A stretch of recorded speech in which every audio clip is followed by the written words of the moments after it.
So I think there are a lot of capabilities from a defense perspective that we have been looking at very actively, right? So, and the good part is the harness is modular enough to upgrade the capabilities into multiple, domains. For example, just the RF, the RF waves that you're, transmitting between the swarm of drones or I don't know. I mean, so all the communication that is happening at the border intelligence, a lot of those capabilities are becoming more and more important, and we are getting inbounds on use cases around that.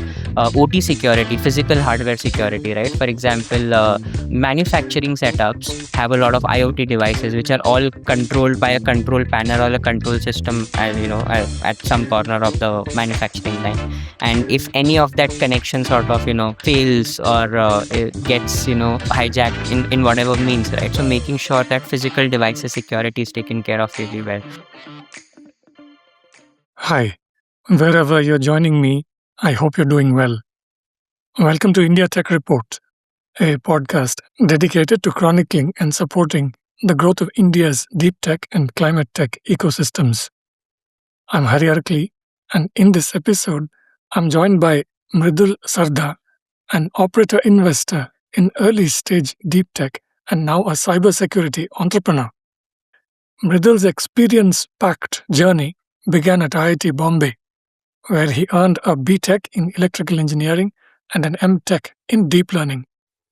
While at the institute, he was also a member of the team that designed and launched Pratham, widely thought of as India's first student led satellite. After a stint in strategy consulting, Mredul's tryst with Indian startups started not with deep tech, but via the fintech company Slice, where he played an important role in scaling the venture to unicorn valuation. Subsequently, Mredul, who was already an angel investor, co-founded Riceberg Ventures with Ankit Anand, Lino Gandola, and Shubham Raj.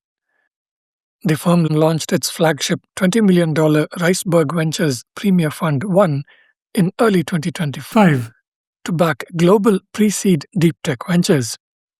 And now, even as they expand Riceberg into Silicon Valley, Mredul and Shubham have also kicked off their own entrepreneurial venture in the area of AI-led cybersecurity with their startup Causal Security.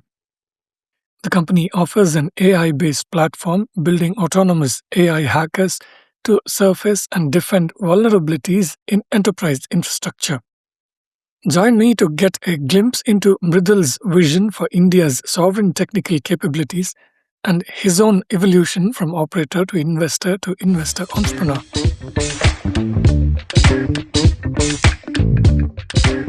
So, Mredul, thank you for making time to do this with me today, and wonderful to see you in Indranagar in Bangalore.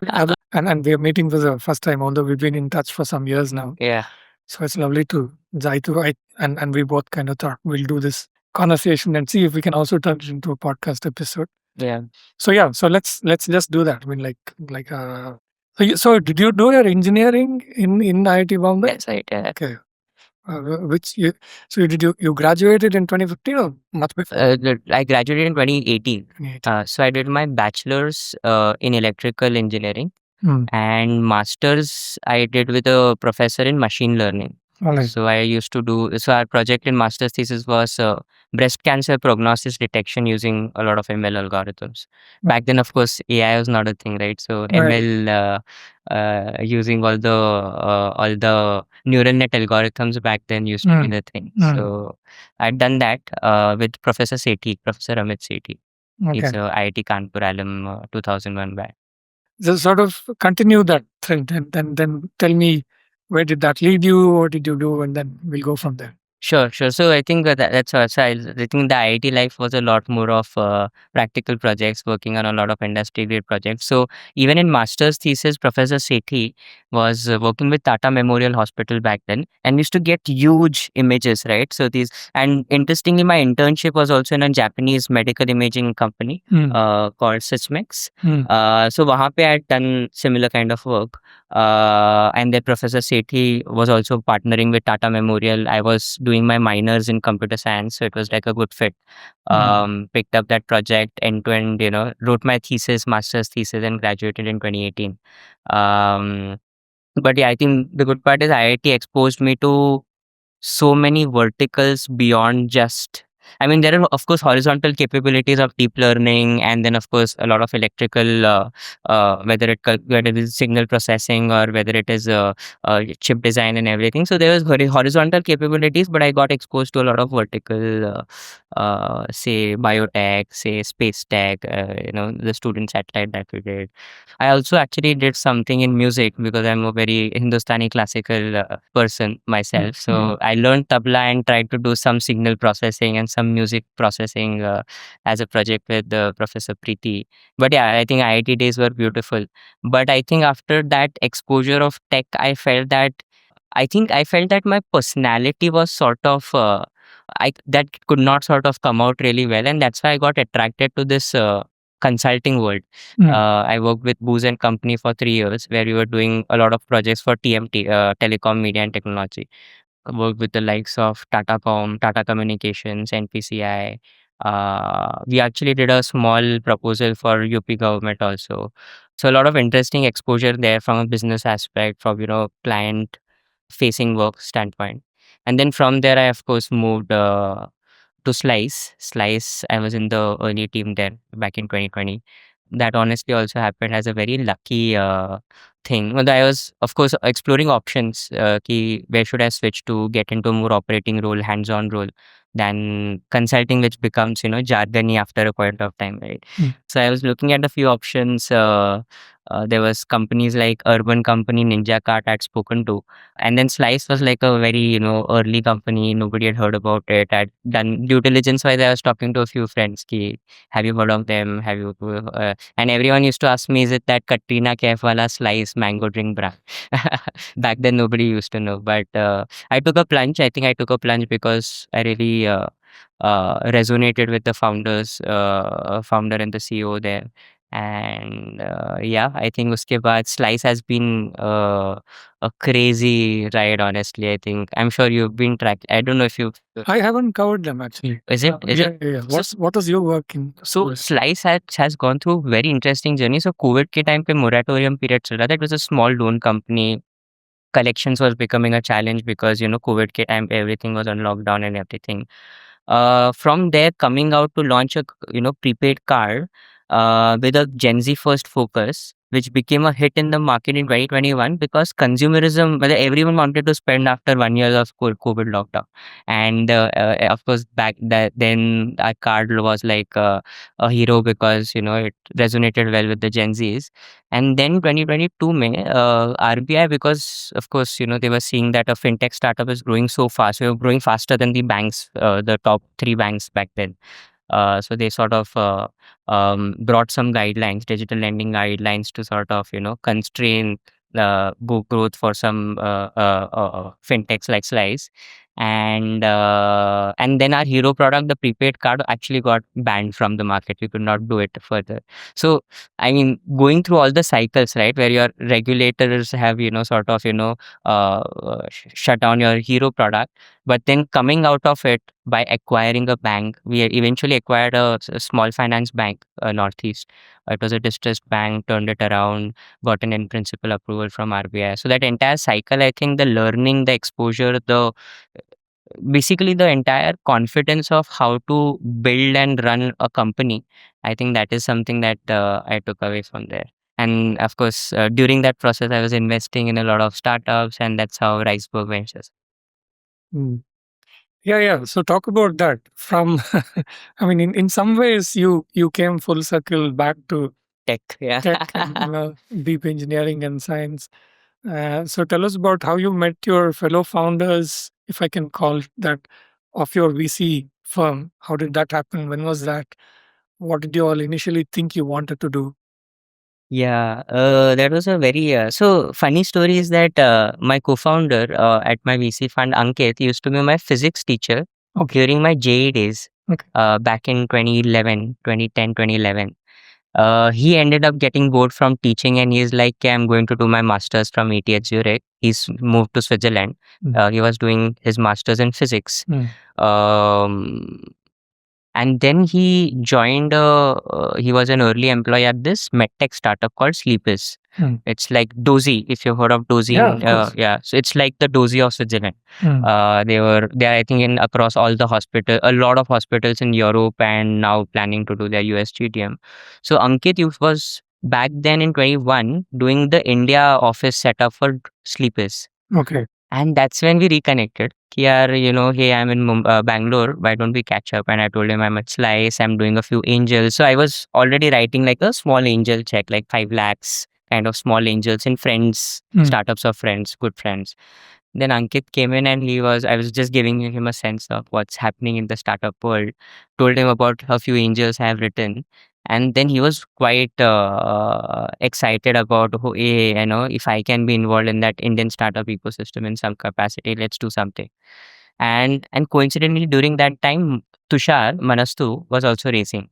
So then Ankit, Shubham, who's the third co-founder, and Lino, the fourth co-founder, all of us wrote pulled in like a large corpus and put in a check at Manastu. And that was essentially our first check together as a group. Mm. And from there, we did a series of a lot of checks. All of them had come down to Bangalore for 3 months. I think this is 2022. Um, September to December, I think around that time we were all in Bangalore, meeting a lot of founders, spending time in the ecosystem here. That's when we found Manu, who's the founder of Ethereal X, the fully reusable launch vehicle company. Back then, again, it was just an idea, and three founders trying to build something massive. And we were like the first checks in Ethereal X. Now they're like a $120 million company, raised a lot of foreign capital as well, and they've done immense work in terms of doing R&D and also setting up like the physical launch station, all the infrastructure there. So yeah, seeing that entire journey happen for Ethereum X from seed to where they are today, I think it feels good that we were able to identify such. I think the key that we were looking for mostly was passionate and obsessed founders who are smart enough to just break the market which they're going after. I think that is what we all got really excited about. When you sit around those passionate people, you can see the energy that, hey, this is a market we want to do. Because for example, Manu talks so much about engines, गाड़ी का engine हो, pipe का engine हो, or rocket का engine हो, right? He is just so passionate about it. So yeah, and that's how we came together, wrote a lot of checks, and that's how that was the inception of Riceberg Ventures. Also, I just want to get the full names of the founders. Ankit Anand, Shubham Raj, Lino Gandola, and then of course it's me, Mredul. So, typical of very early stage VC investors, have you all already done even like partial exits with Manastu and Ethereal X, or you fully exited? What is the scene there? Not really. We have actually held on to our position because we were very, very bullish on Manastu, Ethereal X. Now it's a portfolio of 14, 15 startups, but we're very, very bullish on both of these companies, which were our first initial bets. And they're all doing really well, right? Both in terms of revenue, both also in terms of tech translation that they've been able to do. For example, Manastu recently won the TDF award, a grant for almost like a million or two. So those kind of research, progress is something that keeps us bullish. Of course, there is, some market. Uh,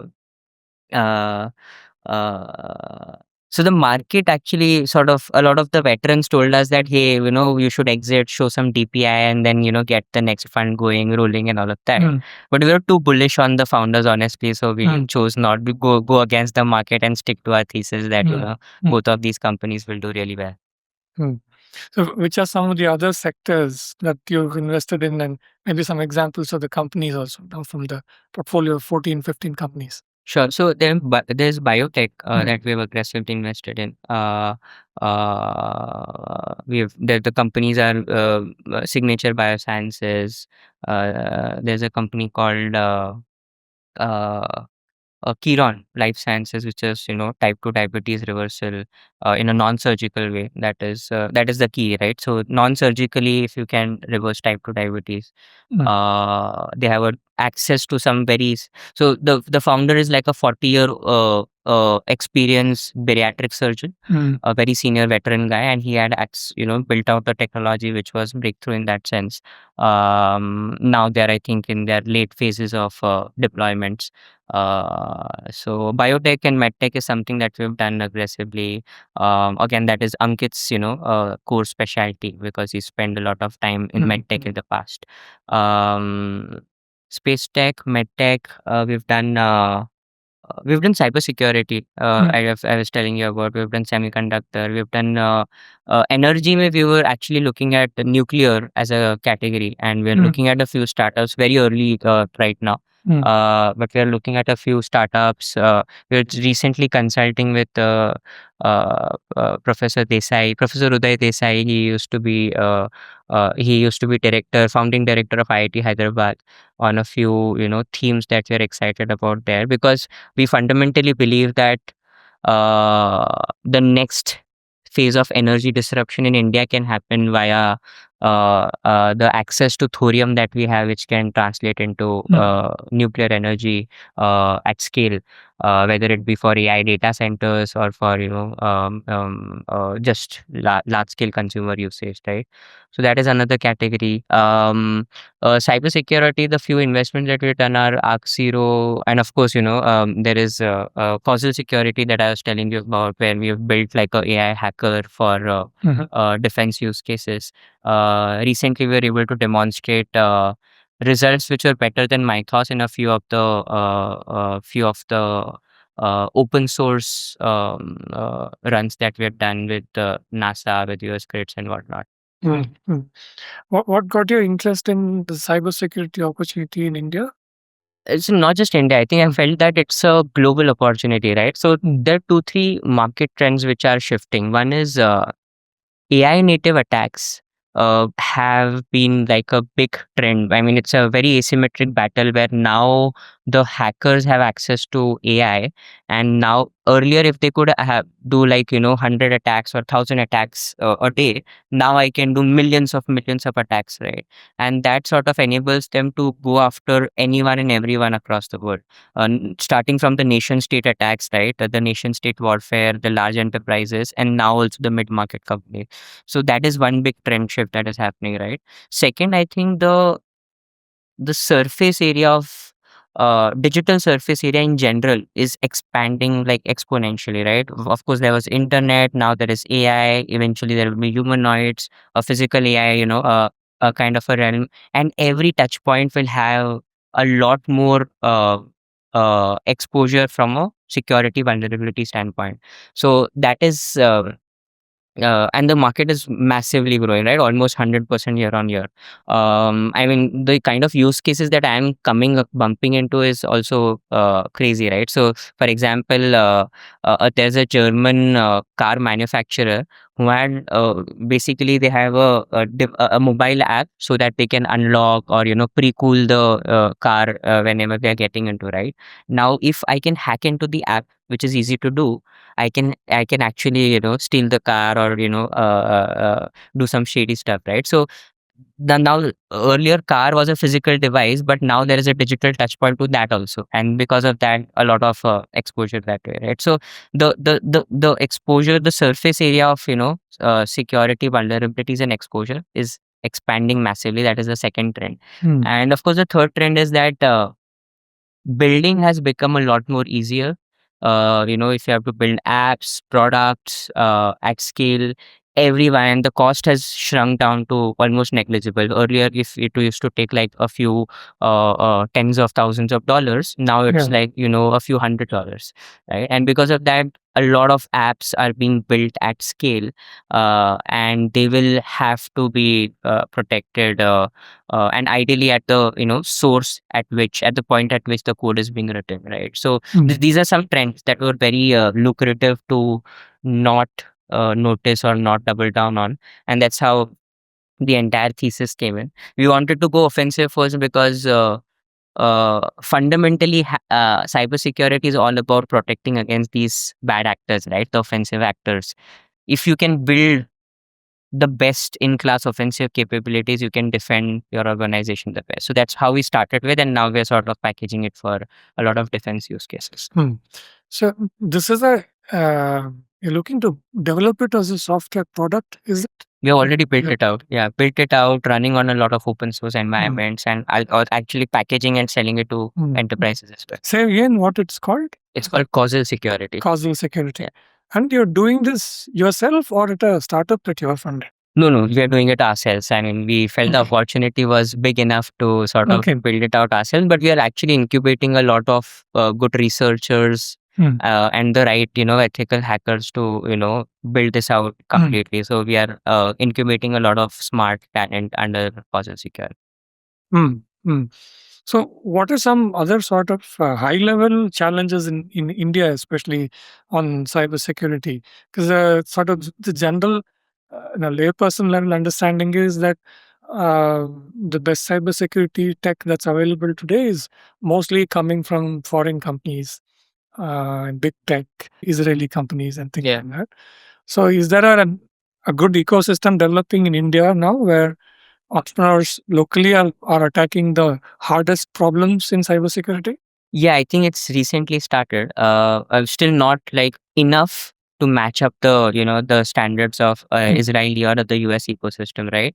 But there is definitely a lot more traction that's happening in that front on multiple levels, right? Whether it is physical hardware security to software security to cloud infrastructure security across all realms. There is interesting work that's starting to happen in India. Of course, there are examples of Ping Safe and Safe Security doing really, really well. And these are like almost 10-year-old companies started a decade ago, acquired by large US-based organizations. A lot of people from that culture and ecosystem have matured enough to build their own companies and do a lot of foundational research. So, what sort of the logical or natural progression for you, or either as building causal security further, or as investors in this space, would you look at quantum cryptography? What are some things you think might come next for you? Yeah, I think too. I think this PQC, I mean, post quantum world has always been like a topic of discussion,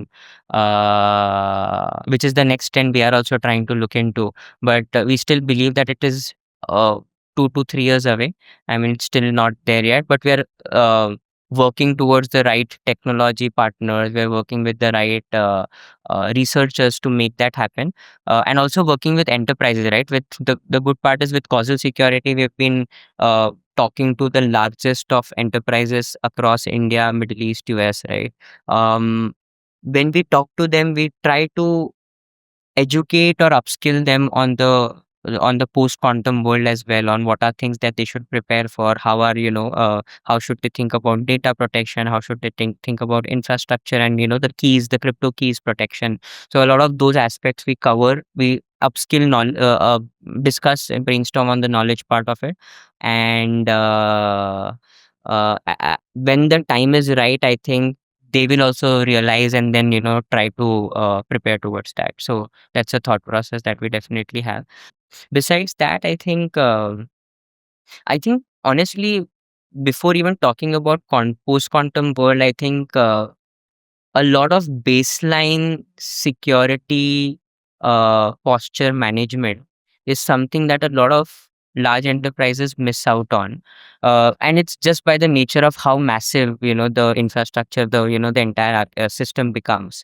If you actually notice, most of the incidents are either identity phishing kind of attacks, or are some basic supply chain or a basic thing that the developer in that organization missed out on, which got exploited. And the good part is with the problem is also that with AI now I can scan the entire surface end to end very quickly.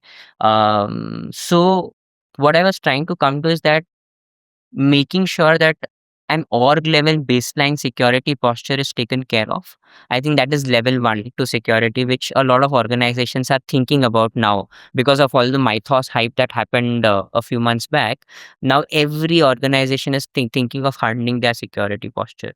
I think the good part about mythos is that it accelerated a lot of CISO agenda, CU agenda, and probably by the end of this year or mid next year, you will see a lot of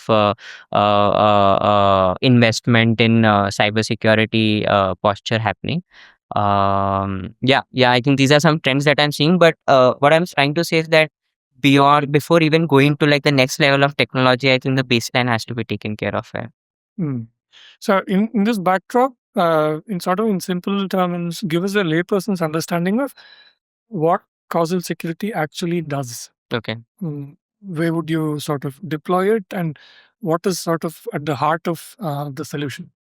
Got it. So, Causal Security is fundamentally a security research company where we are trying to do end-to-end security, contextual security reviews across the stack. And when I say across the stack, it is web, API, network, cloud infrastructure, even physical devices, IoT devices. So, it is across the stack security reviews end-to-end in a contextual way. So, the reason why index more on contextual is that is the biggest pain point for enterprises today. Historically security has always been in silos कि यार cloud के लिए कुछ कर दिया, application के लिए कुछ और कर दिया. So it's always been in bits and pieces. There is no, and all the, for example, all the pen testing and ethical hacking used to happen from outside, and you outsource it to a vendor and they sort of cover for it, right? Because of it operating in silos, a lot of context get lost in translation, and I don't have a unified view of how the system even operates and how the context really puts gets put together.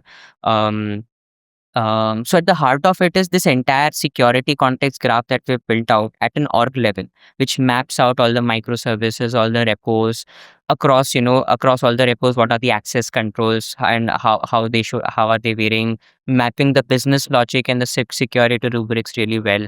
So that essentially helps you put a very exhaustive coverage to security than a old school, siloed approach, a old school, very pattern matching and probabilistic approach.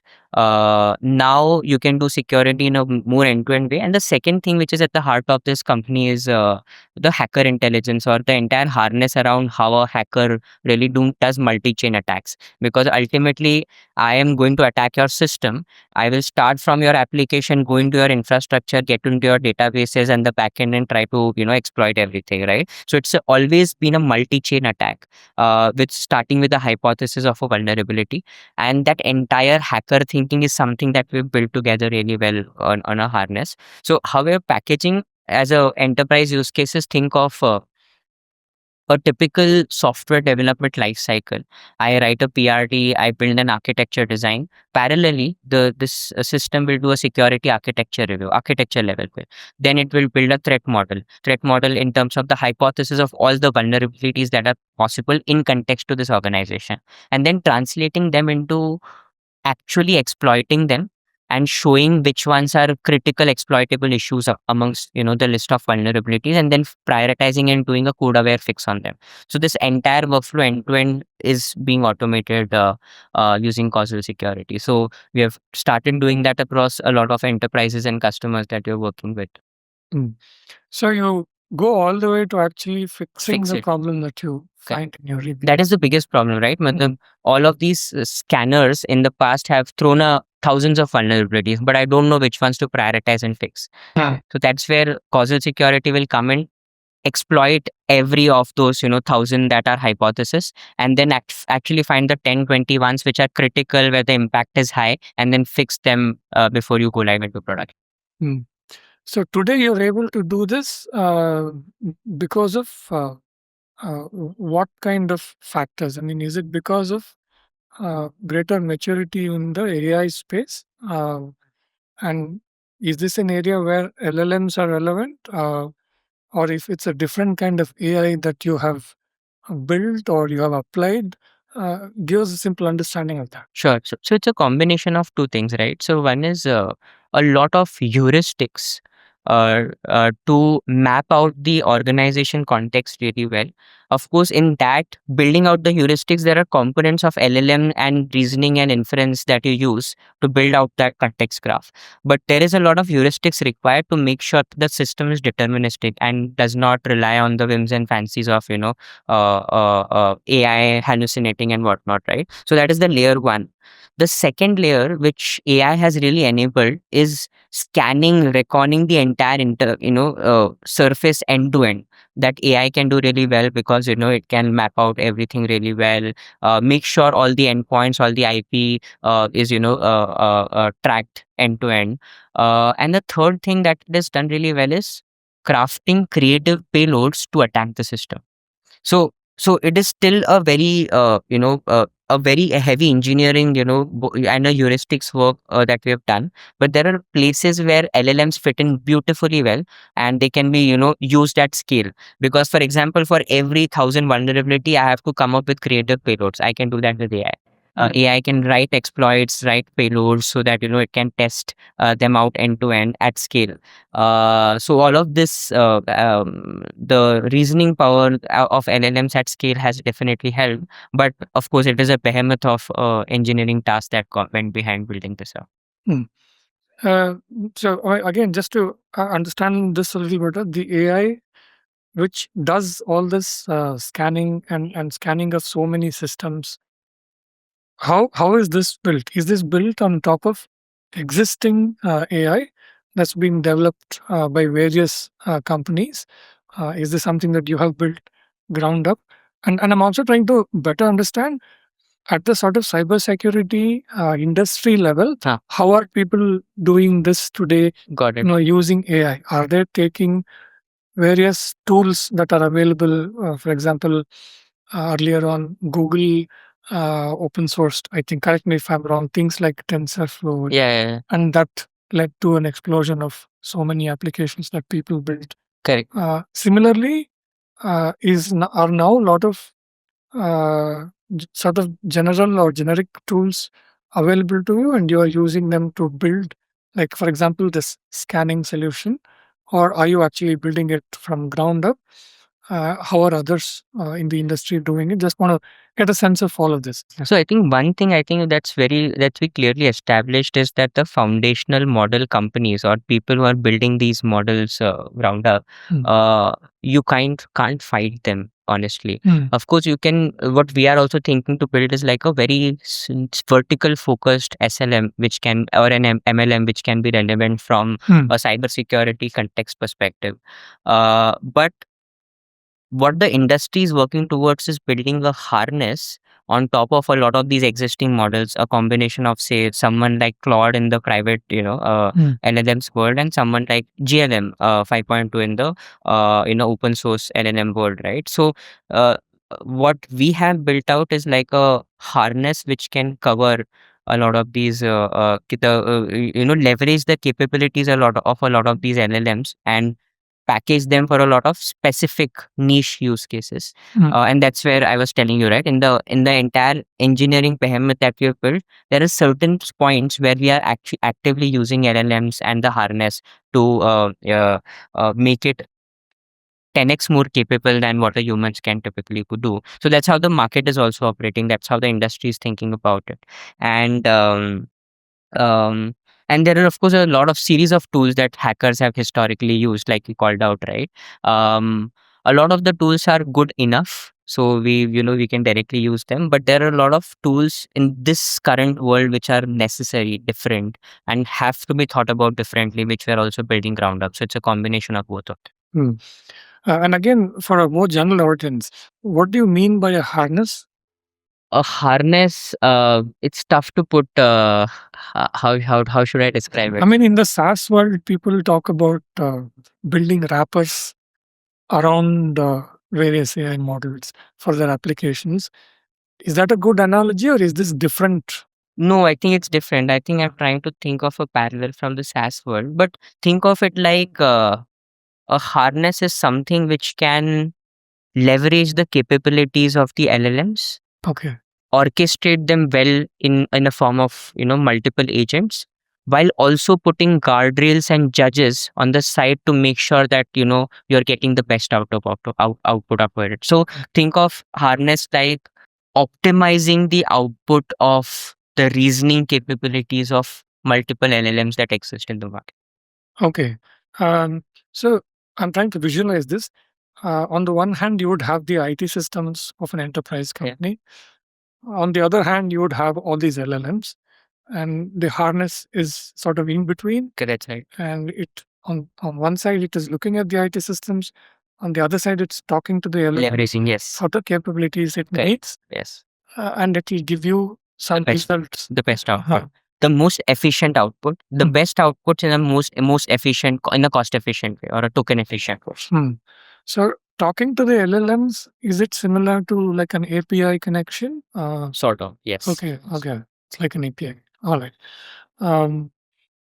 Would you say causal security and I would imagine that this is a new generation of solutions that entrepreneurs are building. Correct. These kind of solutions would be agnostic to what the enterprise is already using, right? I mean, they'd be using various things. They'd be Correct. using Amazon, Microsoft solutions, all of that. Correct. Your causal security will not worry about what they're using. Yeah, Right? So basically, the world now, there are a lot of startups which are building agnostic connectors ecosystem. So think of it like um, a company which has built a layer of 200 connectors which our enterprise will typically use. For example, in cloud, it will be AWS, Azure, GCP. For example, in for CI/CD pipeline connection, it can be GitHub, GitLab, and those kind of things, right? Then for all your incidents tracking, you will have certain observability platforms. For all your ticketing system, you'll have Jira and those kind of things, right? So there are companies which have built holistic connectors across. Now, if I'm an application layer company and I'm wanting to solve something for a company X, and they have these 5 kind of connectors relevant, I can pick and choose, connect them, get access to the relevant information, data, build out the entire execution environment, and then run the system. It is very similar to a simple plug and play right now. So there are different startups which are just doing the connector layer. Of course, you as a startup can also choose to do the connector layers if you know that they are very limited in nature. While there are certain cases where the universe can be as large as hundreds of connectors which you can't build in house, so you might as well partner with a external company. Okay, this got me. I mean, I understood some things better, but also now a little bit more confused about certain things. Sure. Causal security will function in what way? Will there be a connector that connects causal security and the enterprise IT? That's right. Okay. And causal security itself is not going to be a connector. Yeah. Okay. Now I understand it. Right. All right.